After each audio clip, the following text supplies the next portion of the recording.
I'm looking at the Cowboys and watching the game back yesterday against the Patriots. They get that ball out quick. It's kind of like the Rams in that Week 2 game where they're just getting the ball out super, super fast. And so that's gonna be an interesting situation there as we have Brad Shep coming up and then David Lombardi. Go ahead, Shasky. Well, you're talking about Parsons and Bosa and just like Parsons in general, about his body, about how he was getting hit and everything like that. And I want to look at Parsons versus Bosa because I think these are the two premier defensive players in the NFL. Wouldn't you agree? Most people would have TJ Watt, they would have Nick Bosa, and they would have Micah Parsons. Let's get into it. Right? So the top 100, what did that mean to you to be on that last year as a rookie?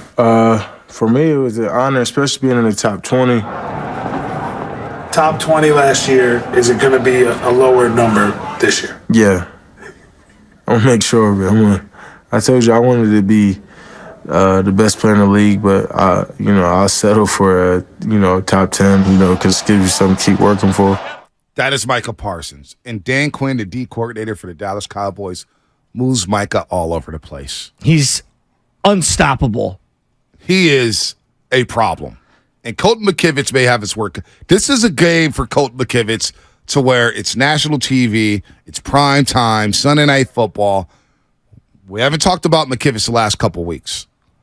Hopefully we don't talk about him after Sunday's game, because if we don't talk about Colton McKivitz, that means he did his job. This is a guy in Micah Parsons who had 13 sacks as a rookie. He had 13 and a half in his second year. And so far this season, Chasky, he's got 4 sacks. And he's got 14 tackles. And he is getting to the quarterback. Well, and stylistically, he's different than Bosa because, yes, he can move around a lot. He's a stand-up guy. He can also play the pass a little. This is a guy that has 3 pass deflections in multiple seasons. He did it multiple times.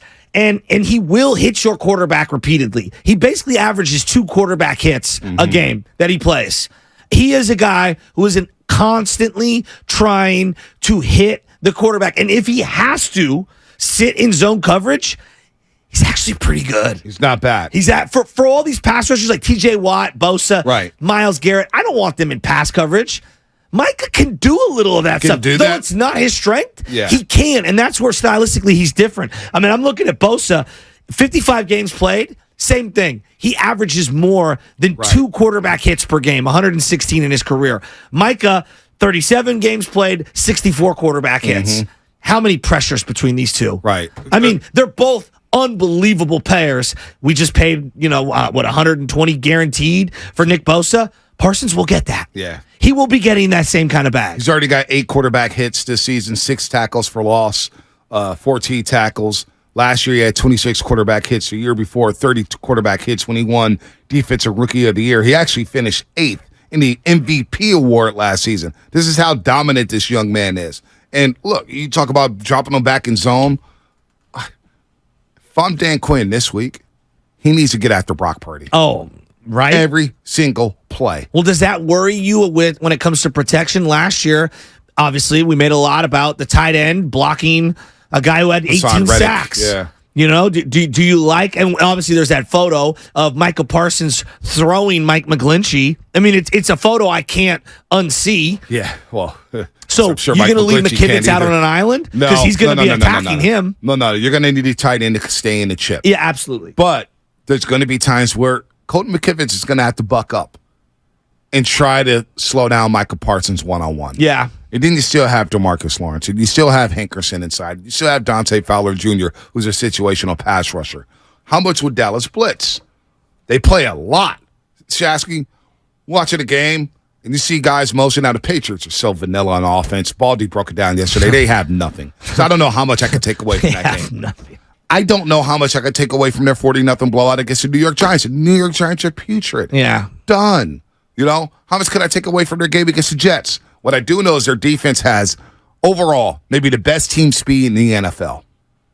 Maybe more speed than the 49ers. You're probably right. Right?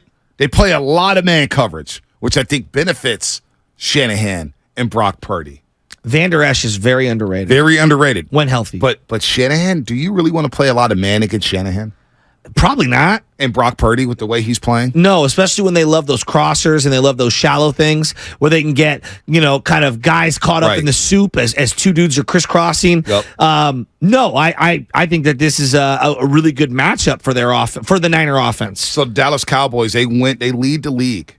They lead the league. I was looking at some notes, and then Nick Wagner had another breakdown on ESPN.com. I thought he did a really good job about this, so I'm piggybacking off of him a little bit. And you watch the game, you're like, damn, they're getting some quarterback. There's 2-3 dudes in the backfield all day long.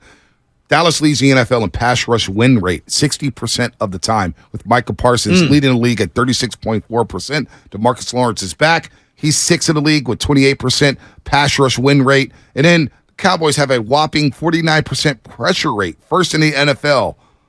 In the league. They also blitz with Dan Quinn. So this is a big-time challenge again. That's from Nick Wagner at ESPN. I want to give him credit because he had a lot of good breakdowns and a lot of good numbers on the Dallas Cowboys defense. And we've made a lot about the defensive coordinator position for the San Francisco 49ers. Dan Quinn's it's undisclosed, his exact salary, but the rumor is he's one of the highest-paid defensive coordinators in league history. And you see why. He's a very good defensive coordinator. And the dynamic that we don't get into enough is the 49ers get off to fast starts against the Cowboys. Yes.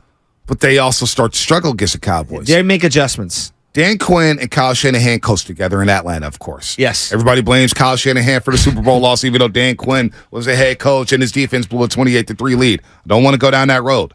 But how much does that dictate what Shanahan does? He knows the tendencies of Dan Quinn.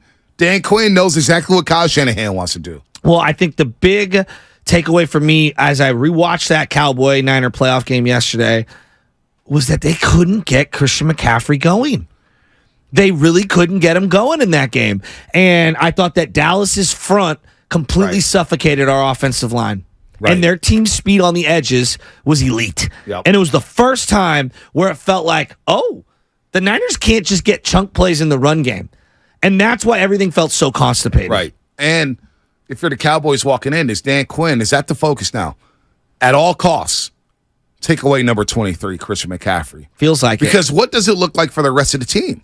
If they do that, if they say, we're taking out Christian McCaffrey, and you leave Brandon Ayuk one-on-one, Dallas Cowboys have some solid corners. I know they lost Trayvon Diggs to a torn ACL. Stephon Gilmore is still a wily old veteran who knows how to play. And Jordan Lewis ain't as bad as what people say. Jordan Lewis can play. Watching it back, though, be like, Brock made some bad throws in that game early on. People are saying McCaffrey was a bit injured, and we found out going into Philadelphia he was injured as well. But the Cowboys did what they had to do to shut down McCaffrey. I'm giving respect to the Cowboys defense. The Niners could get no push off the line of scrimmage in that game. No, exactly.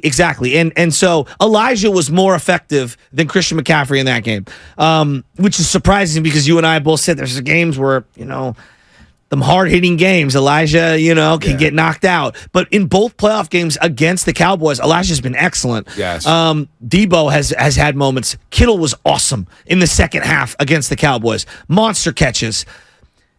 I'm interested to see, as we talk about Trey Lance understanding the Niner playbook, and that Quinn knows the Niner playbook.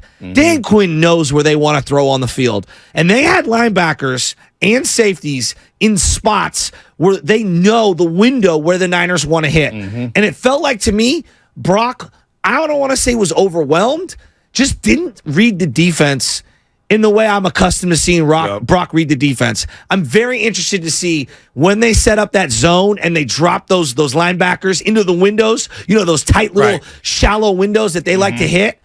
Will Brock diagnose it and either hold on to the ball a little longer, find a different guy, but you know what, though? Or hit the next window? Do you know what, though? They don't play a lot of zone. Well, they did. There's linebackers did in that game. In that game. Yeah. Maybe it's different for the 49ers, but so far on film this year, they haven't showed a lot of zone. They've played a lot of man. Maybe that's by design. Design because when you played against the Jets, it's like, okay, we know Garrett Wilson's there, but who else do they have? Do we really respect Alan Lazard? Do we respect any other tight ends? No. You're playing the New York Giants. We see their offensive personnel. They got nothing. Waller. They got nothing. And they had Saquon in week 1, but that didn't work out. Yeah. And then, of course, you play Arizona. They got the clocks clean against Arizona. And maybe Shanahan looks at some of that stuff. What Arizona did with Rondale Moore in the backfield. Maybe that's Deebo Samuel. Interesting. Rondale Moore had a long 40-plus yard touchdown against the Dallas Cowboys. Hollywood Brown was able to get past the defense. Maybe Ayuk, there's something there for him. Or Ronnie Bell, a nice little slot receiver in this game. Or a little Ray, who got involved in the offense last week. Going to be very interesting to see what Dan Quinn does against Shanahan. I don't believe he's going to stay in man 70% of the time because if he does, Brock Purdy, Shanahan would eat him alive. I think to your point about the zone and them dropping back and taking away quick stuff, the slants, the quick stick routes, I could see Dallas playing a lot more zone this week, even though they haven't done it this week. I think you're onto something. Yeah, and it's just something I picked up on. The couple of plays where it looked like Brock hesitated and didn't see. And look, that was his second playoff game. Yep. You know what I mean? So it was to be expected. He was a rookie. And now he just feels like he's in a much better confidence spot. Big primetime game for him. No doubt. The other thing I'm thinking about when I'm watching this is this is one of those must-have-it games if you do want the number one seed. Mm-hmm. Because this is a tiebreaker kind of a game. And when you look at the end of the year and you're stacking up the Eagles, the Niners, the Cowboys, maybe it's Detroit that we throw in there, head-to-head is going to matter when it determines the number one seed. You got to have this one.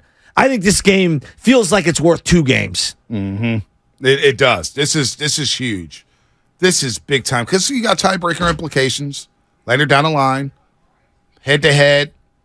It's a lot. What's going on in the studio today? 510 Comcast Business Text Line. Dallas plays a lot of cover 1. This should be a good game for George Kittle. Let's see. Let's go to